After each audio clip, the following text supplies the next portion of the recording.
Let's make some dinner. Some stew fish, cassava dumpling and yam.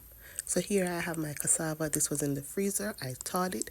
Now I'm going to add some all-purpose flour, some salt, and I'm going to mix well to combine to form a nice soft dough. Of course, I have a video on how to prepare the cassava fresh. You could go ahead and watch that, but I had this frozen in my freezer and I thawed it out.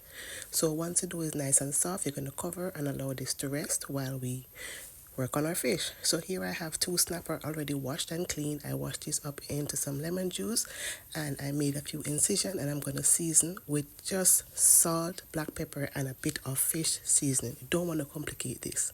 Then we're going to go ahead, season it and set aside. And of course, feel free to use whatever seasoning you like. The simpler it is, the better it is. So we're going to go ahead and cut up our veggies.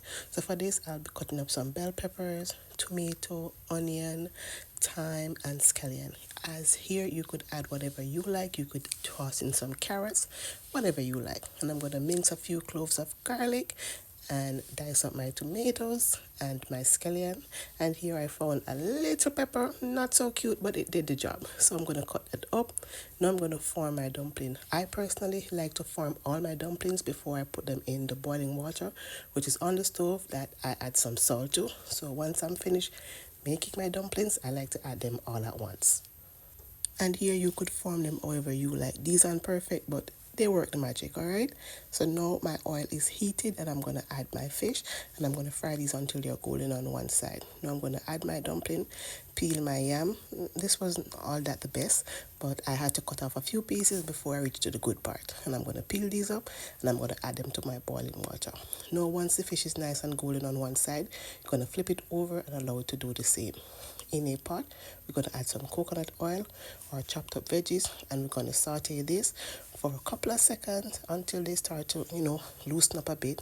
And once it starts to loosen up a bit, I'm going to go in with a bit of soy sauce and some fish seasoning. We don't want to add too much because the soy sauce is salty. Give that a good mix in with some ketchup and some water. It's that simple. I'm going to give it a good mix, taste and adjust to your liking. This was perfect for me, so I cover and allow this to simmer for about 5 minutes before I add my fish back into the sauce. After 5 minutes, I add my fish back into the sauce, baste it, and allow this to sit for an additional 5 minutes, and dinner is served. My dumpling is ready, so let's plate up. So I have this with 2 dumplings and a piece of yam. Comment down below how much dumpling can you have, and what's your drink of choice.